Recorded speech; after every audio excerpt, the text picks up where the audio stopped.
And good evening, everybody. Welcome to the Ladies Professional Racquetball Tour. My name's Tim Baghurst, and we're about to start our final match of the evening. It's a women's doubles. Of course it's women's. And it's Martinez Rodriguez taking on Herrera Mejia. These four players have all played together as partners, Rodriguez Martinez and Herrera Mejia, for many years.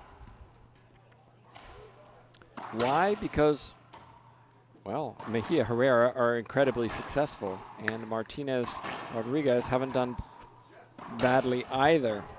But to some extent as well, they represent their countries, and so this is a good opportunity for them to practice together, etc.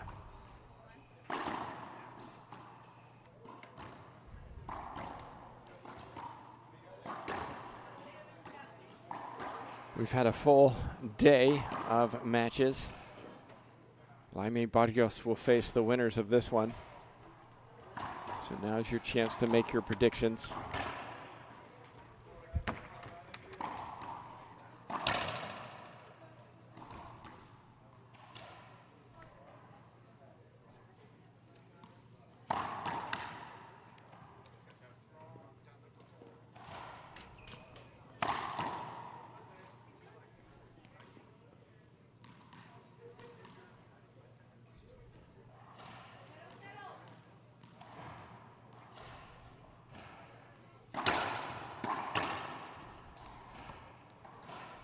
It starts with a clean winner from Herrera.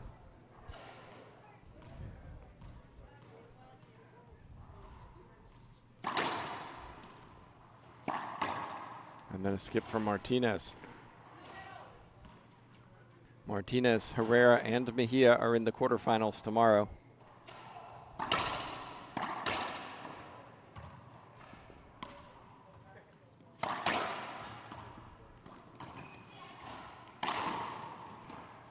Rodriguez puts it down, forehand pinch winner.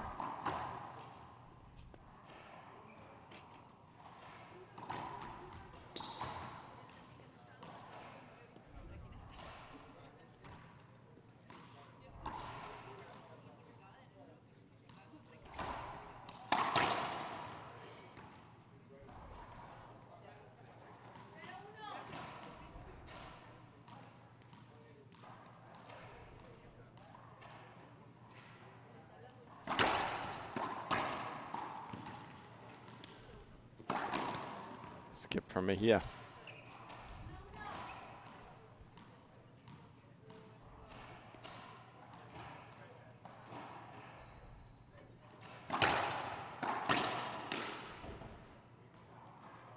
So not many rallies so far in this first game. Teams have played each other many times over the years. Herrera Mejia most often successful.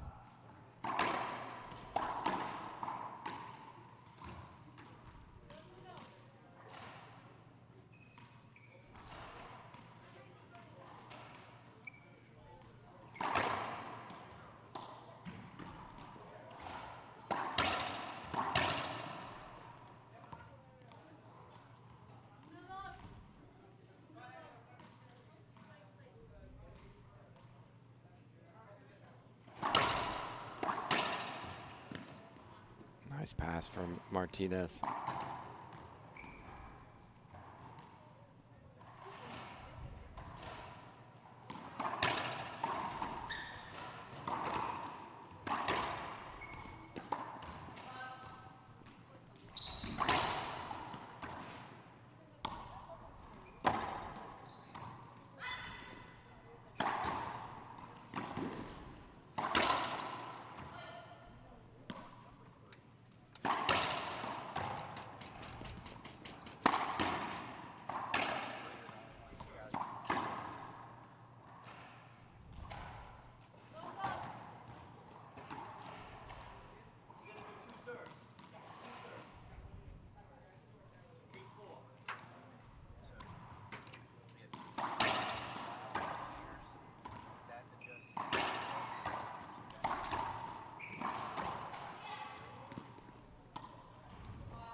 It was called 2 bounces. Martinez not so sure, but it doesn't matter. No line judges in place for this one.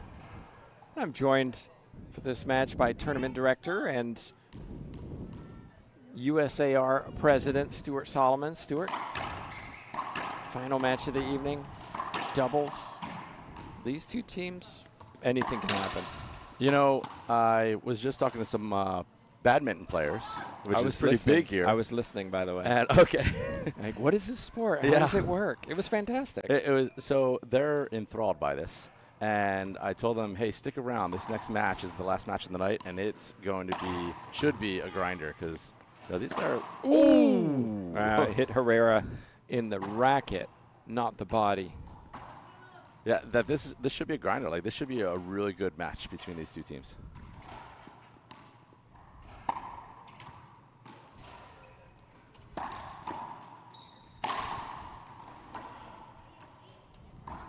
Yeah, so far it's been a little bit sloppy. Some unforced errors for sure. But notice, everyone, how far up Mejia stands when she plays.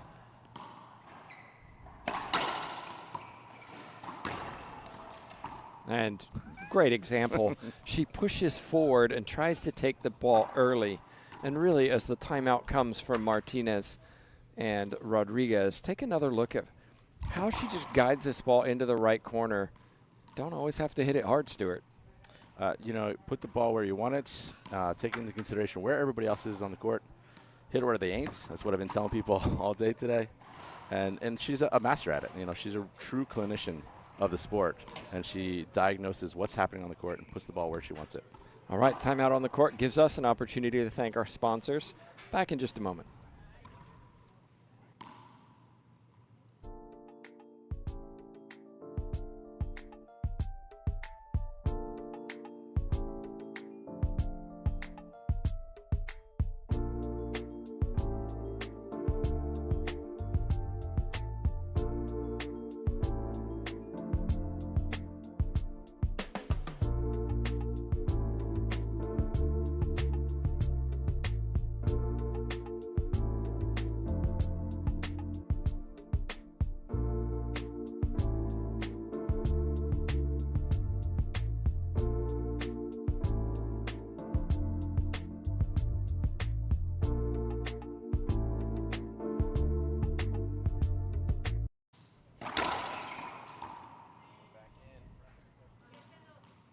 We're back in, and once again, Monse Mejia using that savvy hand on that right side of hers to guide another one into the corner.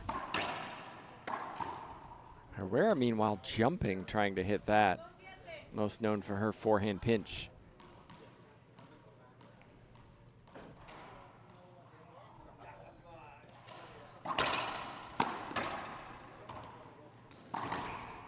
That looked like a skip.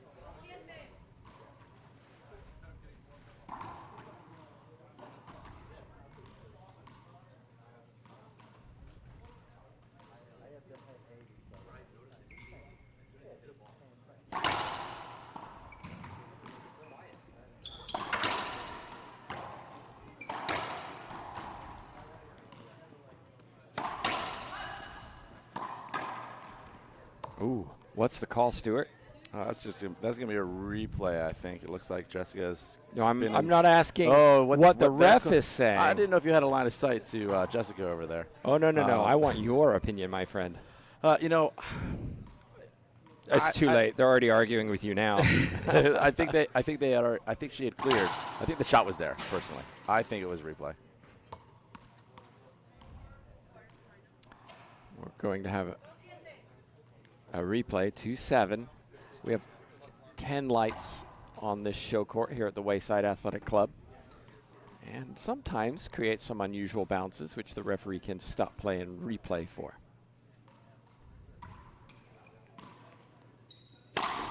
What do you think about this transition of hitting this almost Z into the middle? You know, I've been watching that all weekend. A lot of teams have been doing this, and it's I've been fascinated by it. But when you have lefty-righty combo, put it in the middle of the court, you're going to put it on both their backhands, which is typically ideal. But I think Herrera is used to people trying to go after her backhand, so I think she's worked on it a bit. And Mejia is just forehand, backhand. She can hit a winner either way. Speaking of winners, Martinez claims one. But that inside-out forehand is a little high.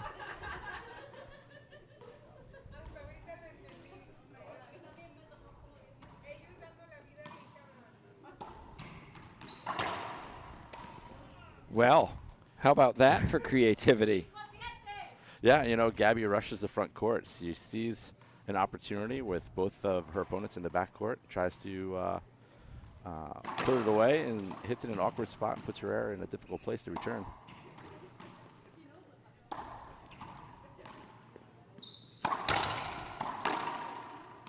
Rare unforced error from the racket of Mejia on the right side. Tim, you're just saying what we're all thinking, right? A rare unforced error.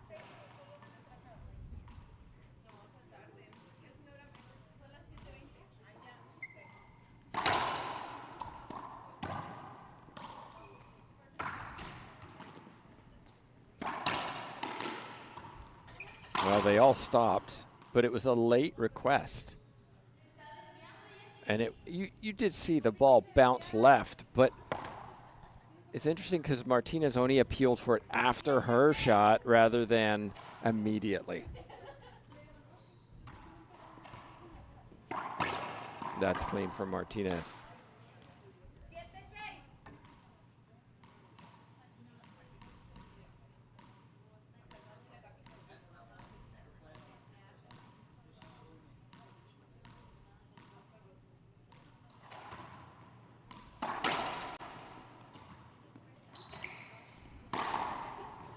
Martinez taking over in the middle and skipping it.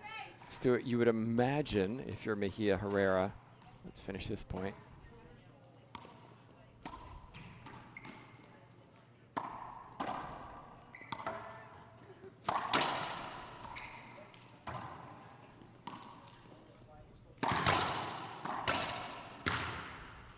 You would imagine if you're Mejia Herrera, you attack Rodriguez, the lowest ranked player on the court.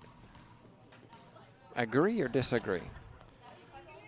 I mean, that's where you would be inclined to go, but a lot of times you don't want to force a bad shot just to get to that side of the court. You know, if you hit a bad shot, they're still going to – these are pro athletes that are still going to be able to put the ball away. So you still want to hit a good, clean shot and still make the other opponent or the other player move and get an unforced error on their side as well. Right. Attack the weaker player when it makes sense. Correct.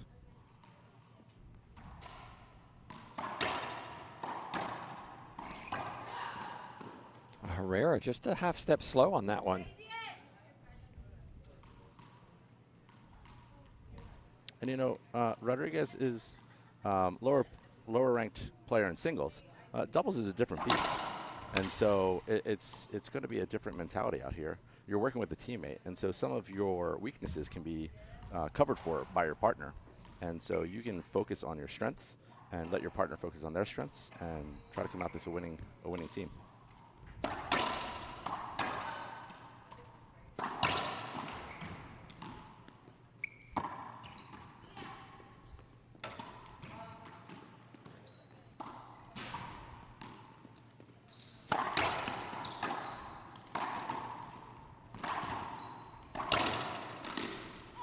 Well, Mejia Herrera lost an 11-10 tiebreaker in Arizona, and that was some match. They don't want to have that situation tonight. They don't want to be in a position where it goes on and on and on. They wear themselves out and then have to play singles and doubles again tomorrow. Yeah, you really need to get in, get out. I mean, this is the last match of the night. It's late in the night. Matches are starting up, I think, 10 o'clock in the morning tomorrow, so it's not a lot of recovery time. Take your shots while you can, push the pace, get in, get out. I will say they are moving a little faster than our earlier doubles match.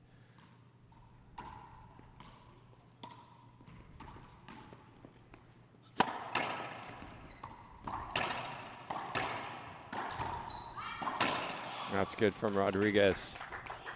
One of the things I like about coming here, Stuart, is that the crowd, the Bostonians, they know their racquetball. They cheer. They're not just quiet, watching in silence. It's always fun to have a good crowd. You know, I try before the big matches. I started a little early this weekend, starting it today. But I really try to get the crowd pumped up and really get engaged because the players do feed off of it. And, you know, I've said an email blast to players like, come, bring your family, bring your friends, get loud so that this crowd that's watching online can hear the passion that we have for the sport.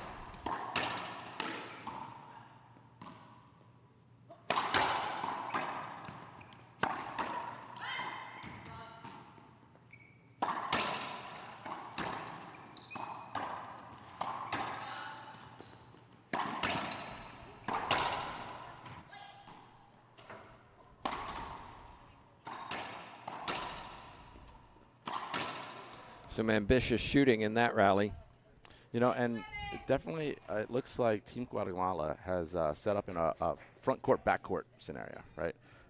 Rodriguez is definitely taking on that front court while Martinez is in the back court trying to clean up the stuff that goes to the back end.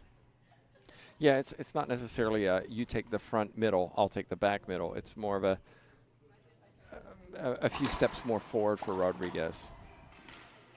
Nice shot from Martinez, half out, 10-9. Mejia, you'll see, try to push up as much as she can.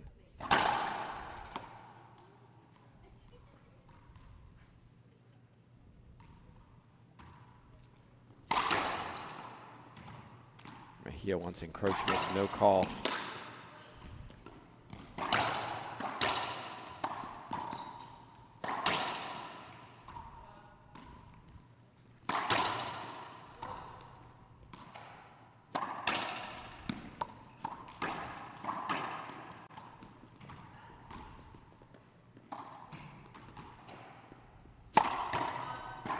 Wow, nice shot. Alexandra Herrera, reverse pinch winner.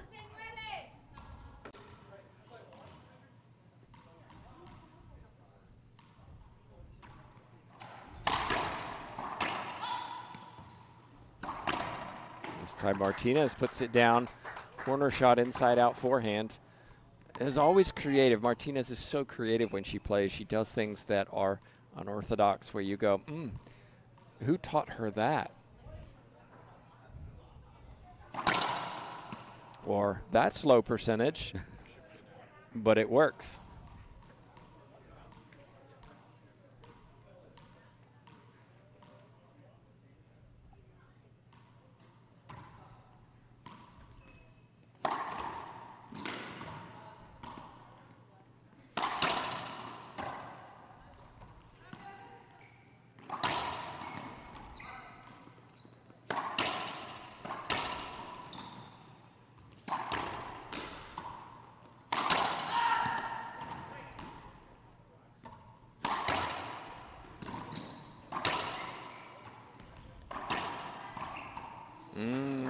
Mejia tried to do a little too much throughout that rally, paid the price, put it into the floor.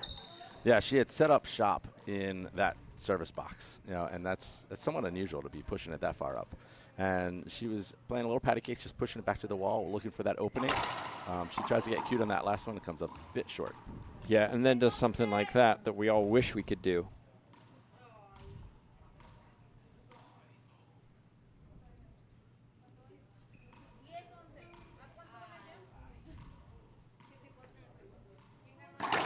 Serving 11. Half out, or side out, excuse me. Martinez is a risk taker. She can be an all or nothing, and she's, I think, confessed to that from time to time.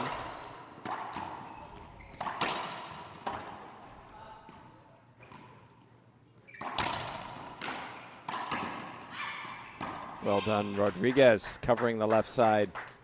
Taking a little pace off the ball. 11-10.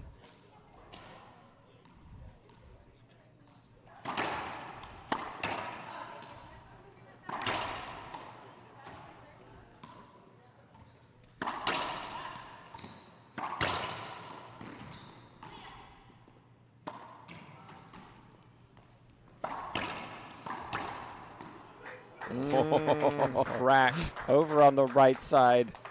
Fist bump from Martinez. I'm sure she meant it. That's just like she wrote it up at home. She's been practicing it all week leading up to this event. Well, all four of these players really seem to be hitting hard. Looking for a little bit more, just maybe, dare I say, smart play. Patience. Seems to be very forced at the moment. Not the cleanest racquetball match. No, there's definitely been a lot of unforced errors on both ends.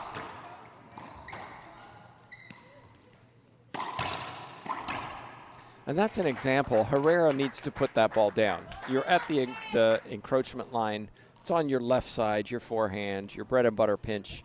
You can't hit the sidewall like that.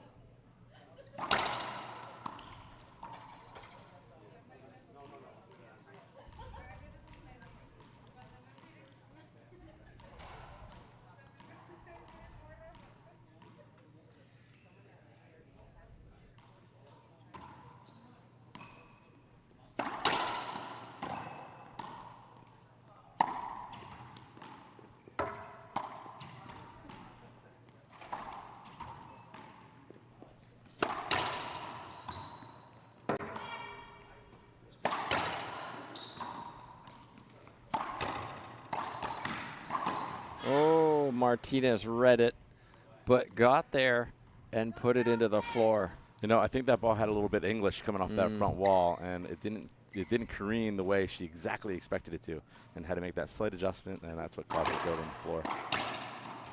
Look at that. Makes up for it there.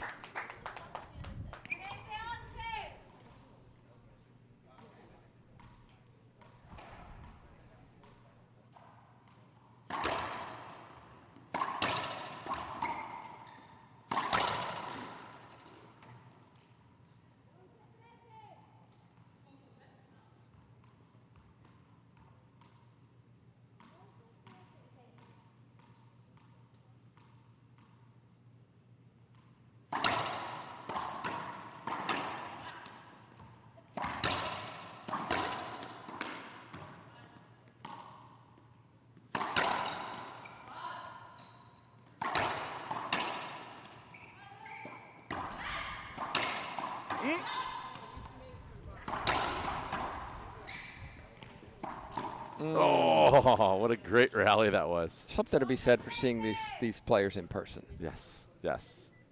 And if you're in the area, come on up to the Wayside Athletic Club and catch the action here tomorrow and Sunday. Or if you're not, make sure you tune in tomorrow.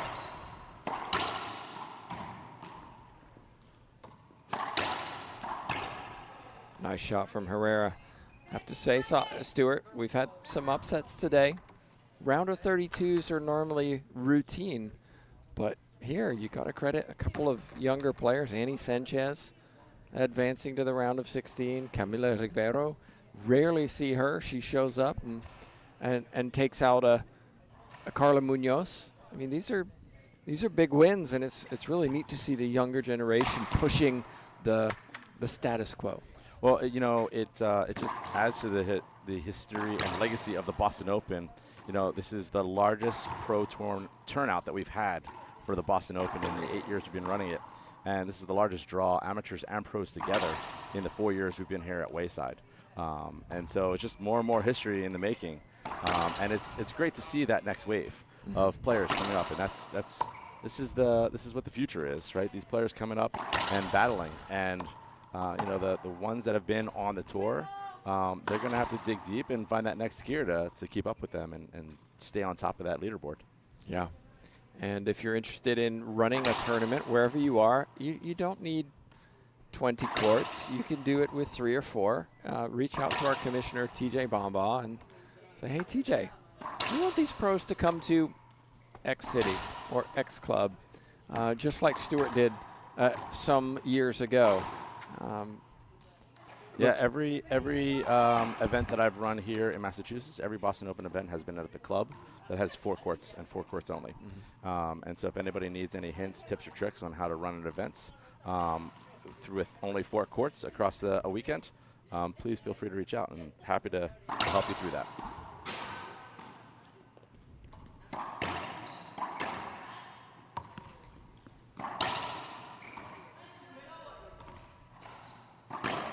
Well done, Mejia. Mejia gave a little look. I don't know if you saw that. What are you doing hitting me? But comes up to game point, 14-13.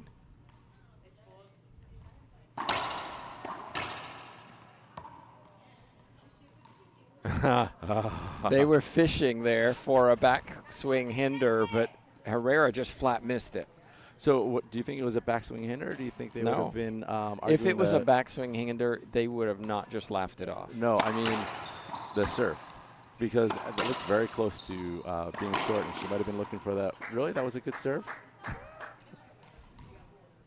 I could see if there was line judges, them trying to appeal the short serve on that one.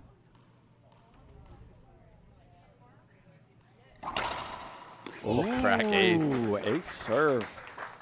Rodriguez fist pump. Here we go. Next point wins it. Pressure on the Mexican pair.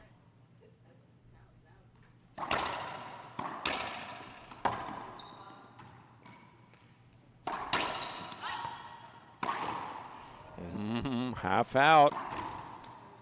Gabby not holding back, right? She never does.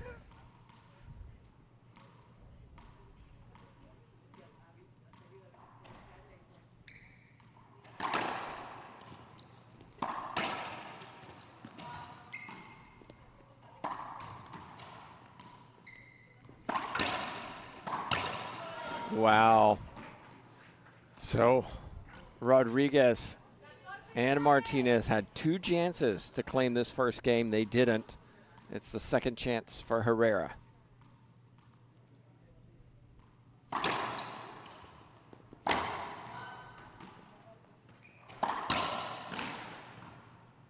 And there it is. Herrera puts it down, claims the first game. Came down to just a couple points at the end. It could have gone either way. Yeah, it definitely, it was sloppy early, and then I think it started cleaning up halfway through that game. They're battling tough out there. Nobody giving any inch of space. Well, it doesn't get any closer than a 15-14. We're going to take a short break. We'll be back in a couple of minutes to find out who's going to take game 2.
And here we go, 0-0.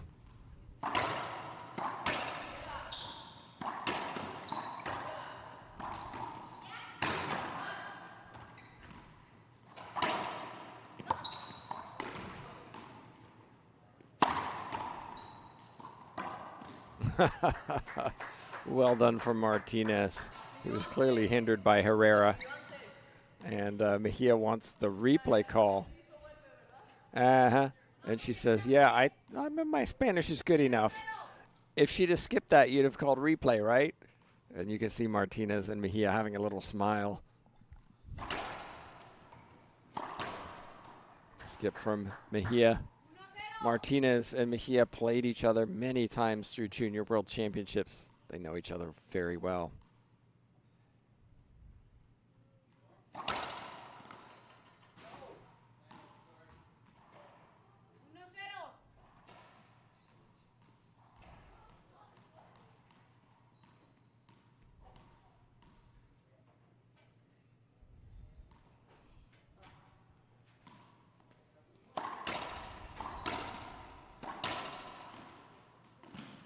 Rodriguez wants a replay, isn't going to get it.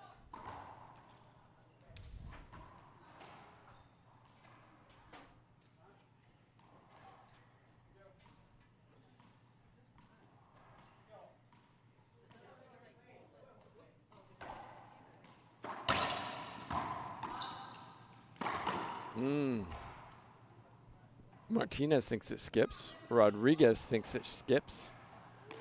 The official says it was good.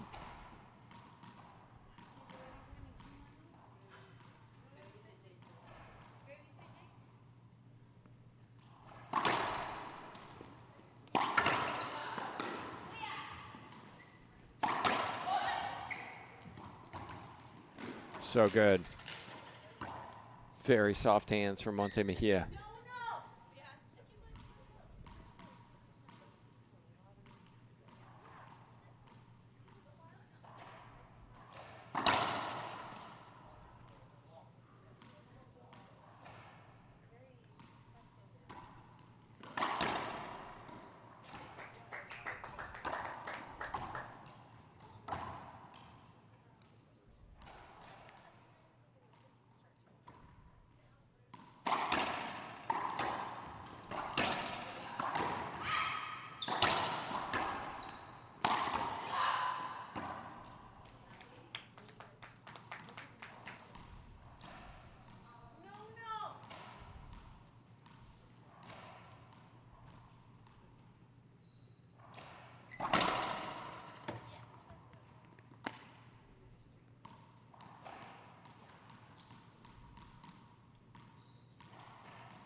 Oh my goodness, how did that work out?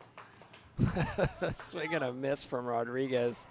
Martinez not ready for it and just reacted, and somehow the ball hit the racket, which hit the front wall.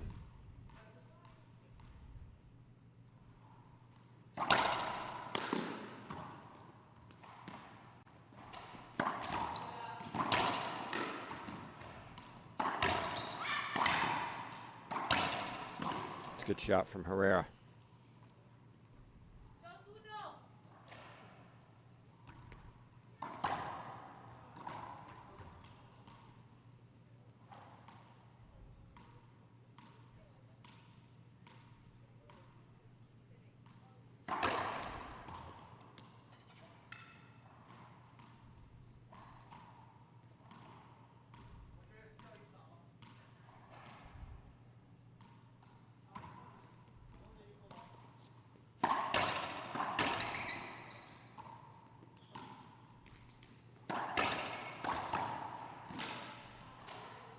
Smoothly done from Herrera.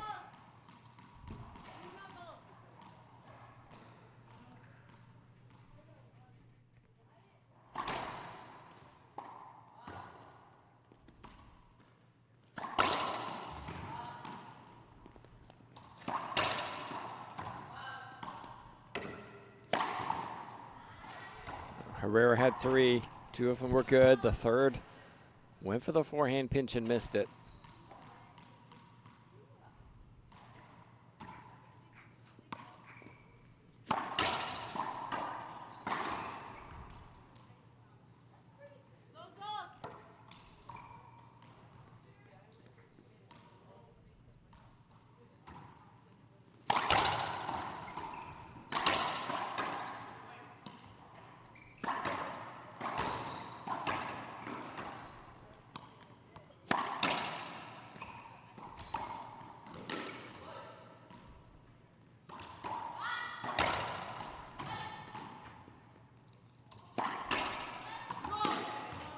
little miscommunication that time from Herrera Mejia. 2 serving 2.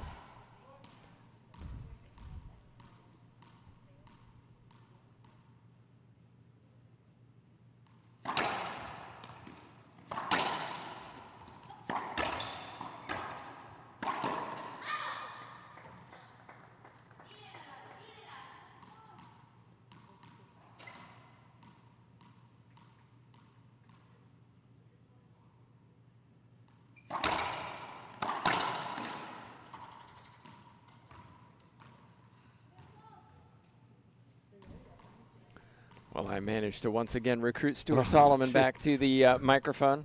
I mean, Tim, you kind of saved me from some directing stuff. That Some tournament desk work. I can wait until tomorrow to do.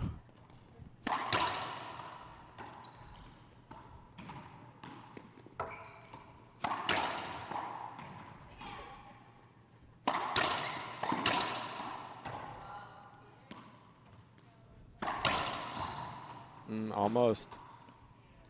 Well, you haven't missed too much. We're still right at the beginning of the second game. It's been going back and forth, back and forth. No team really, even in this entire match, has gone on a run.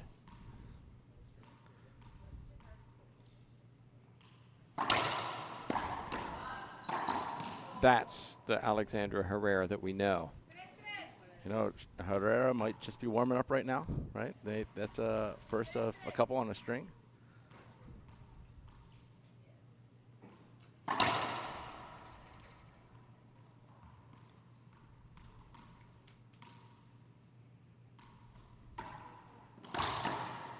Martinez says, "Don't get ahead of your skis there." She hit that as hard as she could. I mean, it was all or nothing for Martinez on that one.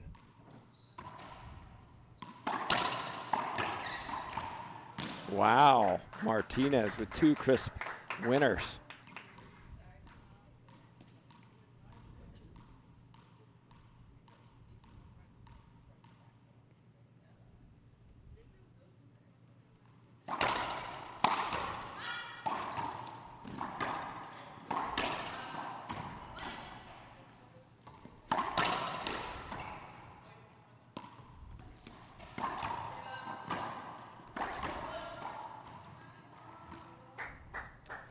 Well, Maria Renee's husband, Jay Josie, handles our controls, but he's now sitting beneath us, watching on intently.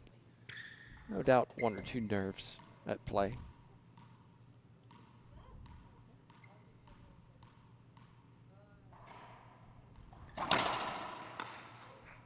Seems like he's at the edge of his seat there. He is. Really into this one.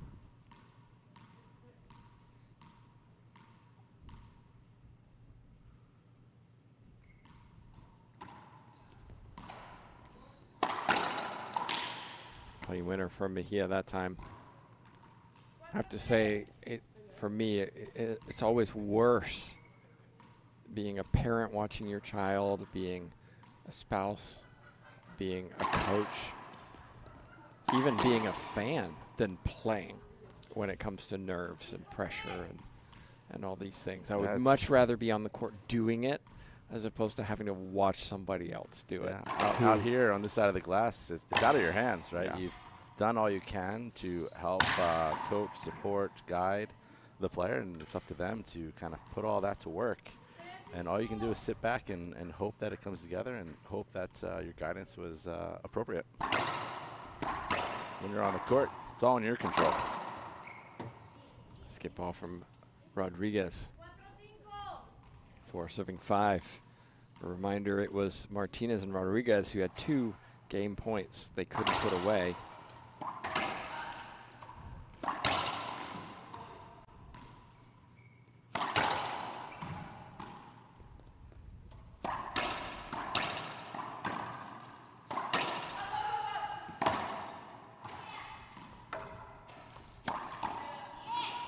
So I don't know if you're watching or seeing what I'm seeing, Stuart. I know you're watching.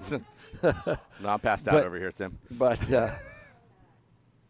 Martinez is camping out on this left side with the straight down the line from Herrera. And I would love to see Mejia and Herrera give it a little sidewall angle, get it behind Martinez. And either go wide angle past Rodriguez or Martinez, because Martinez is just waiting there. And both Martinez and Rodriguez are looking forward. Well, that was a nice crack on the floor and wall on the left side. You know, I was talking with some players out here while I was doing my directing stuff, giving you some time alone on the course. And one of the comments that I heard a couple times was the movement of Maria Renee and how she moves around the court, and just really like her footwork and how she's able to cover the court in an efficient and precise manner. Right on cue, Rodriguez puts one into the front wall for a kill shot. 6 serving 5. 7-5. That's a couple of aces with that crack down the right side. Fist pump and a smile from Rodriguez there.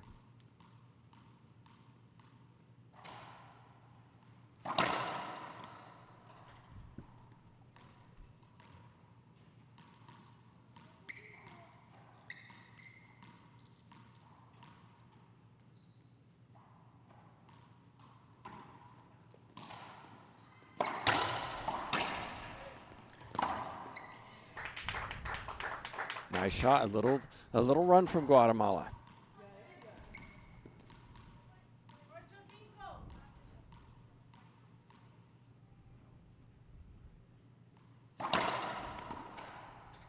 Stuart, what separates the pro players from the very good players? I would say that it's really the time and effort that they commit to it, right? The really good players are playing, they're practicing, they're doing some drills. But I feel like at the professional level, they're really putting the time in. They're seeking out the guidance from the coaches. They're putting what the coaches say into practice, doing their drills, and this rinse and repeat. And just like with any professional sport, when you want to hone your skill and your craft, you put the time in. Mm-hmm. And all that leads to a reduced number of forced errors. I was about to say consistency. Yeah. Being able to execute that shot over and over as opposed to once in a while, which is most of us.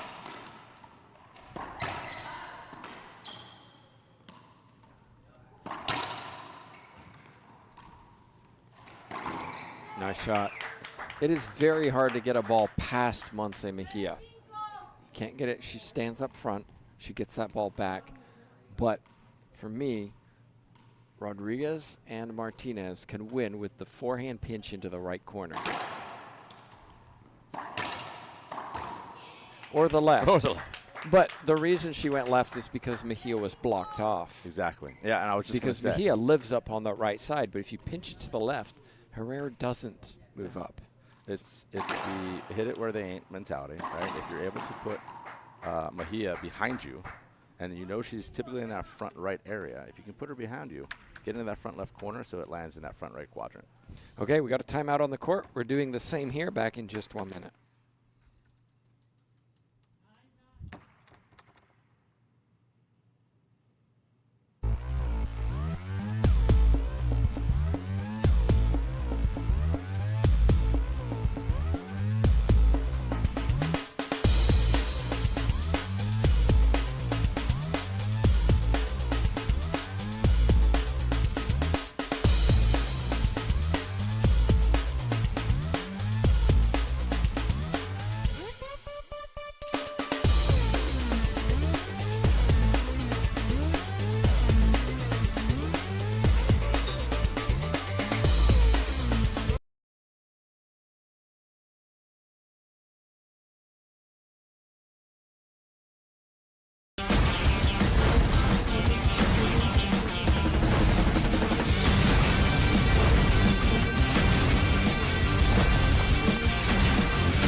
We're back live. Martinez, Rodriguez are the first pair to go on a run in this match. And the timeout works, Stuart.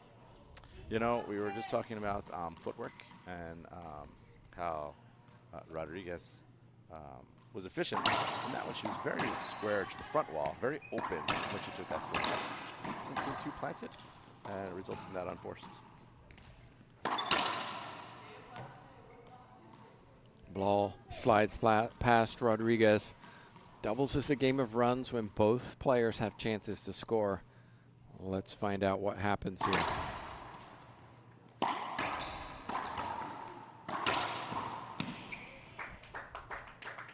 Just getting the ball almost past Herrera, and it affected that ball because I think Mejia was there.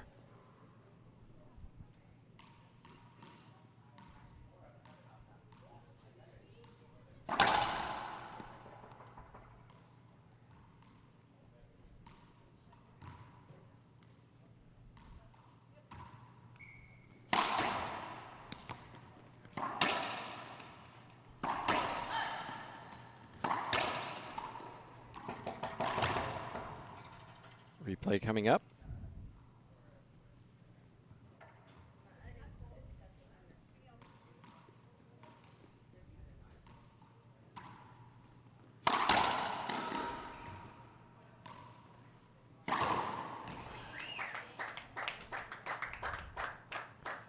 Stuart, while we've got you, Frontline Family Foundation, tell us a little bit about how that relates to this tournament.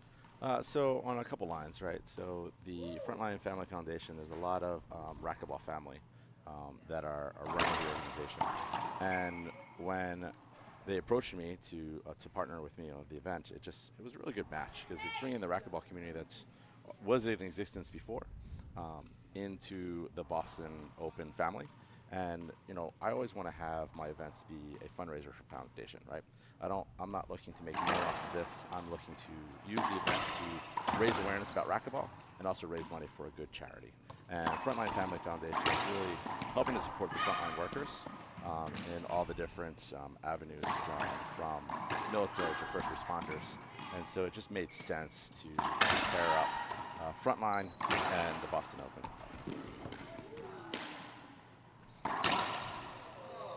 Plunging effort from Martinez, and it's that you feel so bad for your partner when they work so hard in a rally and then you're the one who makes the mistake. Yeah, it's one of those. Oh, I thought you were about to deny me. Like, I don't do that, Tim. No. That's not me. No, I always screw up, and I always feel bad for my partner that I let them down.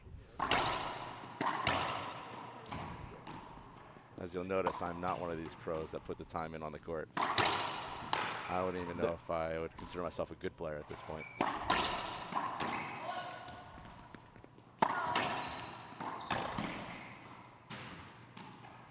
That one's a weird bounce. They played it. Some English? No, it was a weird bounce. Yeah, I thought so. And she.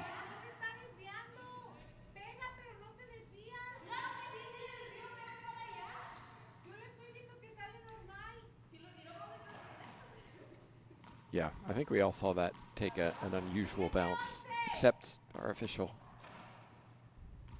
I have a solution for you, Stuart, by the way, on that that challenge you face in doubles. Am I good playing? Well, just find a worse partner. Oh, gotcha. Yeah, there you go. So are problem solved. Are you offering yourself up as a doubles partner? I'd definitely be worse.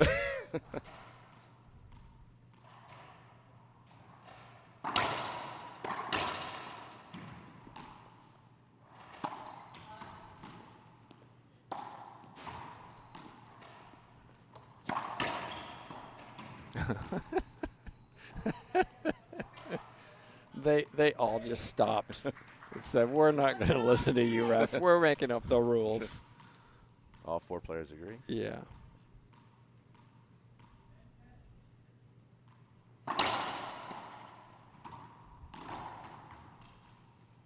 It's 8-11.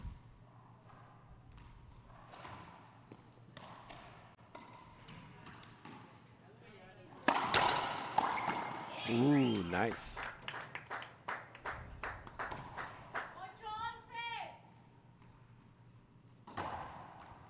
One thing I do like about the officiating of Jessica Parilla, you can always hear the score. Yes.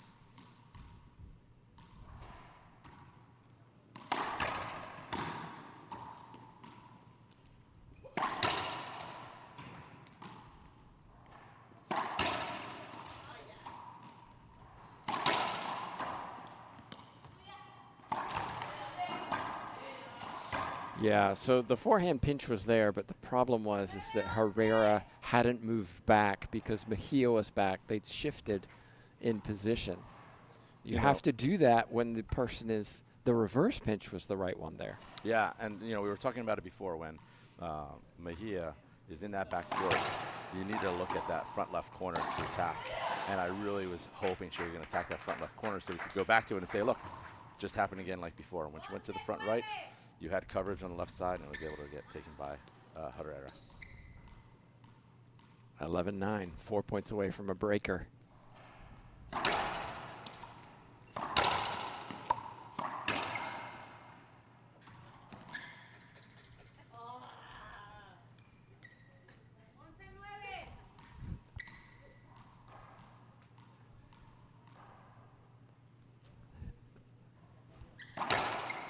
Oh, she was just still in the box. Yeah. That was close. Player exits that box and it hits them, then it is a loss of rally.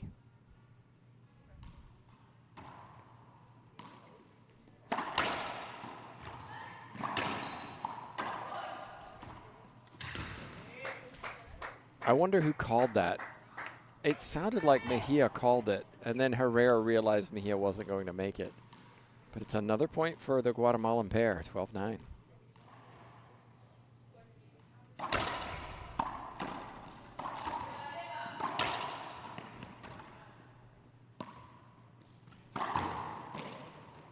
Well done from Mejia.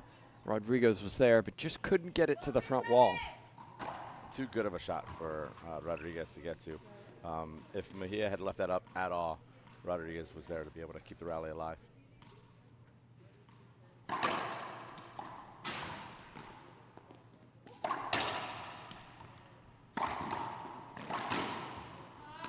Skip ball from Rodriguez. Half-hearted appeals for a court hinder. So here we go. 9-12. Team Mexico are definitely not out of this. They're still having discussions about the replays.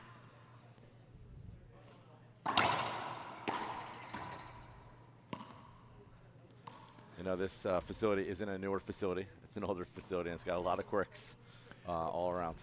It does, but at the same time, that makes it interesting. Yes.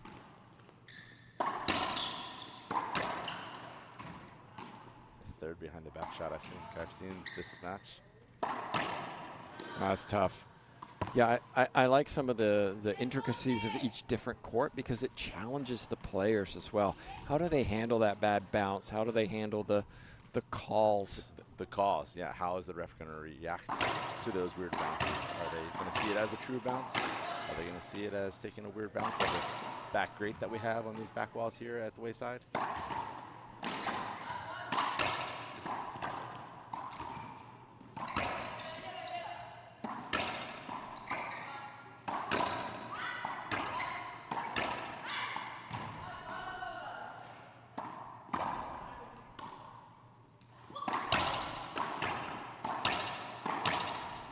Wow. That was a great rally. Communication, Stuart, in that rally, you could hear from both teams. So important in doubles. Timeout. So timeout on the court. It's taken by Rodriguez and Martinez.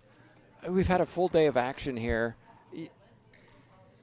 Talk to us a little bit about being a tournament director because unless you've done it, you don't really appreciate the effort going involved in it, but you also don't appreciate how the benefits of doing it, the fun, the camaraderie, the fellowship with others, the friendships. Yeah. So it's I won't sugarcoat it. It's a lot of work, and all the work starts months ahead of the event even happening.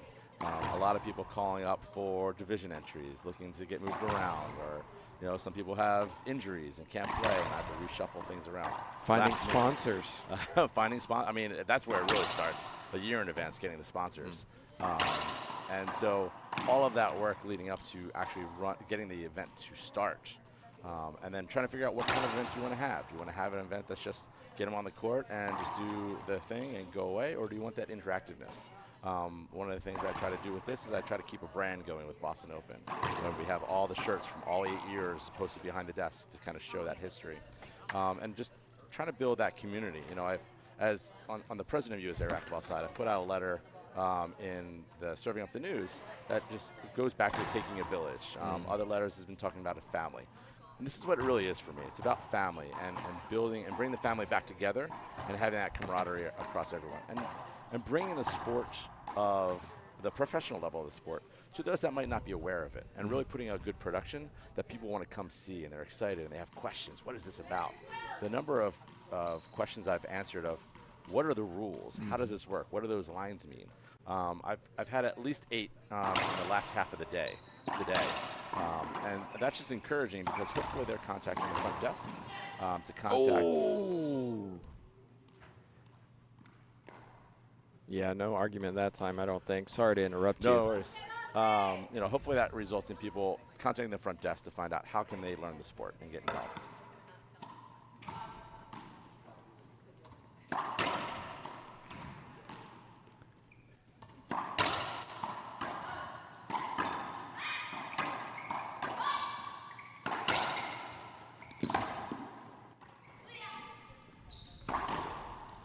Skip ball from Rodriguez, and all of a sudden, look at this, Stuart, 12-12. You know, you talked about it earlier in the game about a game of runs, right?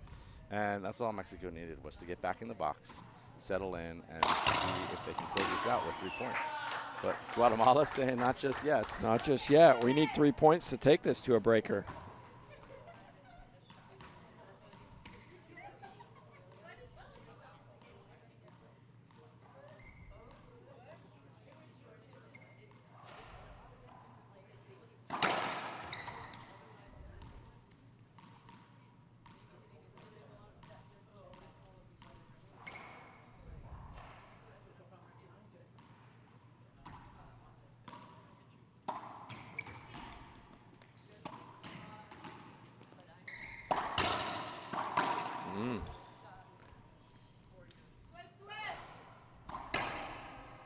You know, both teams have been shooting down this left-hand line, and you know, mentally I'm calling down the line before the shot happens. It's the right choice, it's the right shot, but the execution is just catching that side wall enough to allow the other team to set up and hit the ball.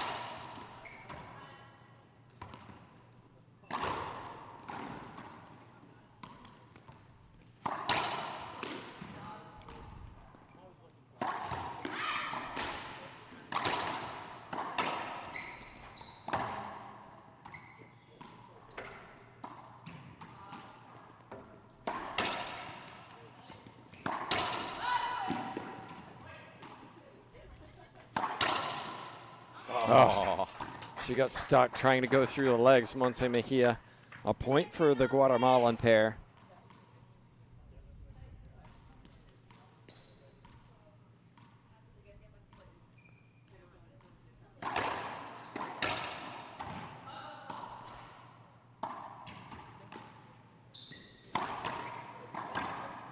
And a crack from Herrera.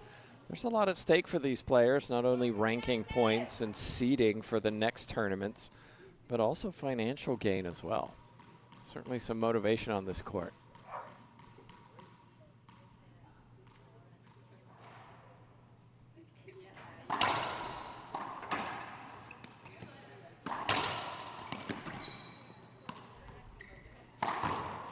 What do you think about the fact that Martinez tends to cover behind Rodriguez quite a bit? And you saw it there, and it forced Martinez out of position, and then Mejia's like, oh, you're over there. Albeit, Mejia hit a perfect rollout. So what was interesting was I was specifically watching the two of them together, Team Guatemala. It almost seemed like they were just straddling either side of Mejia as she was moving, and they were all moving around with her. And at that point, I was thinking there's a lot of court to cover, and Martinez might be better served to cover that left-hand side and let Rodriguez take care of the other side.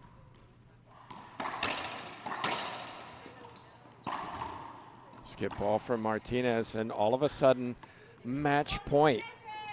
Timeout is available. It usually works. Not taken. Guatemala have their head coach here. And there it is, skip from Rodriguez. Mejia Herrera, what a turnaround, Stuart Solomon, in that situation. Mejia and Herrera were down pretty big in game 2 and then found a way to win just like they always do almost all the time. 15-14, 15-13. You know, I don't think they take that score into consideration, right? They're playing each rally. As long as they win more rallies than the others, they're going to come out ahead. And so they're professionals. They've played with each other. They've seen every kind of score differential out there. They don't sweat it. They don't let it get to them. And they just go to work and get the job done. Well, my guest this evening was Stuart Solomon, Tournament Director, USAR President. Stuart, thank you so much for being on the stream, but also just everything you do for racquetball and allowing us to be here. That's a wrap from us today. We'll be back tomorrow at 10 a.m. But on behalf of myself, Tim Bagger, Stuart Solomon, Jay Josie, and TJ Bomba, thanks so much for watching. We'll see you tomorrow.